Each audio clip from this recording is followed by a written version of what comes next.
کریں, چینل کو سبسکرائب کریں.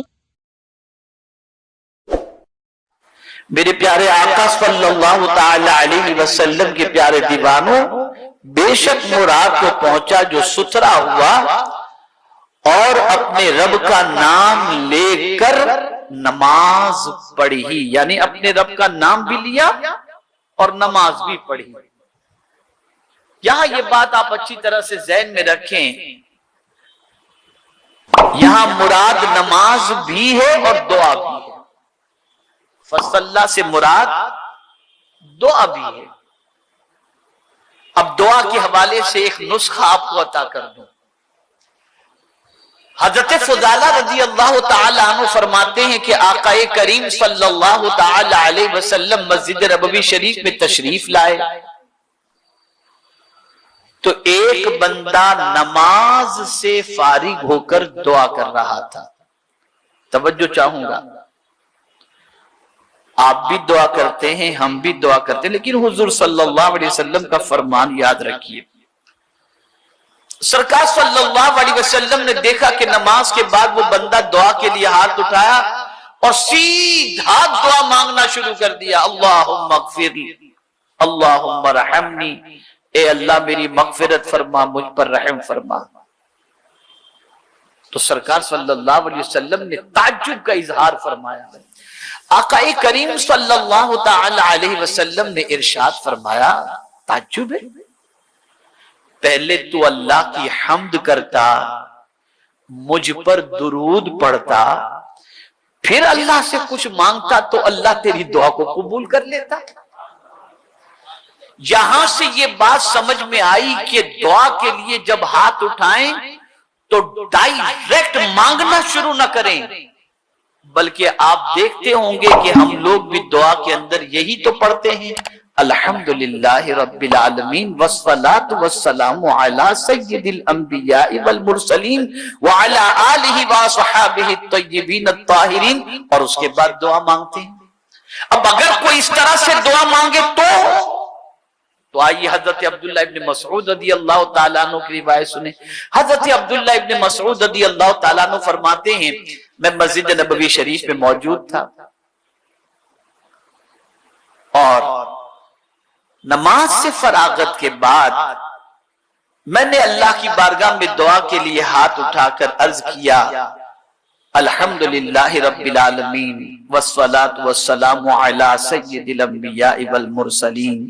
پہلے اللہ کی حمد میں نے بیان کی، پھر اس کے بعد رسول اعظم صلی اللہ علیہ وسلم پر میں نے درود پڑھا تو میرے آقا صلی اللہ علیہ وسلم نے مجھ سے فرمایا، سل تو عطا، سل تو عطا، مانگ تجھے دیا جائے گا، مانگ تجھے دیا جائے گا.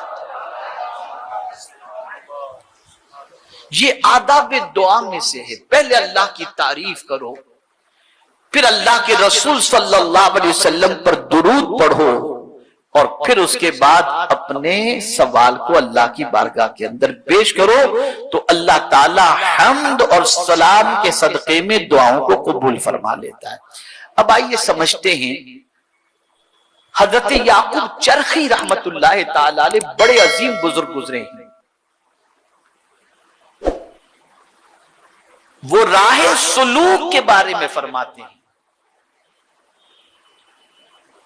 اس راستے پر چلنے والے جس راستے پر چل کر انسان کو خدا مل جاتا ہے،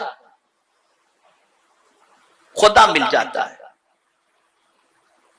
اس راستے کے بارے میں فرماتے ہیں کہ یہ آیات اس راستے کی نشاندہی کرتی ہیں اور اس راستے پر ان آیات پر عمل کرنے والے کو اللہ راہ سلوک کی منزلیں طے کروا دیتا ہے. فرماتے میرا یقین ہے، وہ کہتے ہیں میرا یقین ہے، قد افلح من تزکا، کہ مراد کو پہنچا جو ستھرا ہوا، یعنی جس نے توبہ کر لی. تو اللہ کی طرف بڑھنے کے لیے سب سے پہلے اپنے گناہوں سے توبہ کرو، پہلے خود کو پاک کرو، اور جب تم پاک کر لیے تو ایک منزل تم نے طے کر لی. اب دوسری منزل کیا ہے؟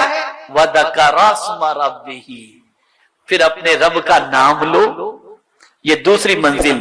اور رب کا نام جب تم نے لے لیا تو رب کا نام لے کر تم سجدے میں چلے جاؤ، یعنی نماز پڑھو. تو قرآن کہتا ہے، جو اللہ کے رسول صلی اللہ علیہ وسلم فرماتے ہیں، جو سجدے میں جاتا ہے وہ اللہ سے قریب ہو جاتا ہے. تو یہ اللہ کے قرب کی دولت نصیب ہو جاتی ہے.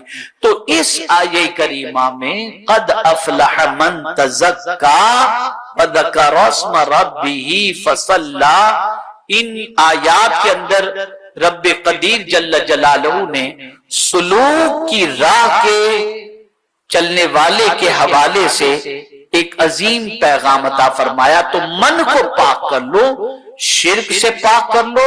اللہ کا کرم ہے کہ یہاں کوئی شرک کرنے والا تو نہیں نظر آ رہا اس اجتماع کے اندر. اللہ سب کو اس جرم عظیم سے محفوظ رکھے. گناہوں سے توبہ کر لو، برائیوں سے توبہ کر کے اپنے دل کی صفائی کر لو. اب یہاں ایک اور بات عرض کروں کہ من اندر سے ناپاک ہے اور ہم نماز پڑھ رہے ہیں، ہم روزہ رکھ رہے ہیں، ہم تلاوت کر رہے ہیں، ہماری زندگی میں جو تبدیلی نہیں آتی کہ نماز پڑھ کر کے بھی باہر نکل کر گناہ کر بیٹھتے ہیں. کیوں؟ اندر سے من پاک نہیں ہے، اندر سے دل پاک نہیں ہے. اس کو میں مثال کے ذریعے سمجھاؤں. اگر برتن گندا ہو اور اس گندے برتن کے اندر کوئی لا کر آپ کو بریانی رکھ دے، آپ کھائیں گے؟ جواب دیجیے. آپ گندے برتن میں کھائیں گے؟ نہیں کھائیں گے. اور کھائیں گے تو آپ کی طبیعت، برتن کے خراب ہونے کی وجہ سے آپ کی طبیعت خراب ہو جائے گی. لیکن وہی بریانی آپ کرناٹک میں چلے گئے، کیرلا میں چلے گئے. ابھی میں گیا تھا 3 روز پہلے اور ناشتے کی حاجت ہوئی، خیال آیا کہ ناشتہ کریں تو گھاس کے بڑے پتے جو آتے ہیں نا، بڑے بڑے پتے، اس کے اندر آدمی جو ہے پلیٹ کی جگہ پر مسالہ ڈوسا اور یہ سب لا کر کے رکھا جاتا ہے. تو رکھے لیکن پتا جو ہے وہ صاف تھا تو کھانے میں کوئی دقت نہیں ہوئی. تو اگر برتن صاف ہے تو کھانا چاہے ہلکا ہی کیوں نہ ہو آدمی شوق سے کھا لے گا. اور اگر برتن گندا ہو تو بریانی کھا کر کے بھی طبیعت اس کی خراب ہو جائے گی. اے رسول اعظم صلی اللہ علیہ وسلم کے دیوانوں، نماز پڑھ کر، قرآن پڑھ کر اگر ہماری زندگی میں تبدیلی پیدا نہیں ہو رہی تو ہمارا برتن خراب ہے کہ اندر گندگی بھری ہوئی. یہ دل گندا ہے ہمارا،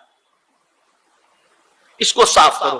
اور اس کی صفائی کا بہترین طریقہ، جس طریقے سے ظاہر کو صاف کرنا ہے، کپڑوں کو صاف کرنا ہے، تو آپ پانی کا استعمال کرتے ہیں اور پانی کے ذریعے اپنے کپڑے کی صفائی کرتے ہیں، جگہ کی صفائی کرتے ہیں، بدن کی صفائی کرتے ہیں. لیکن دل تو اندر ہے، اس کی صفائی کیسی ہوگی؟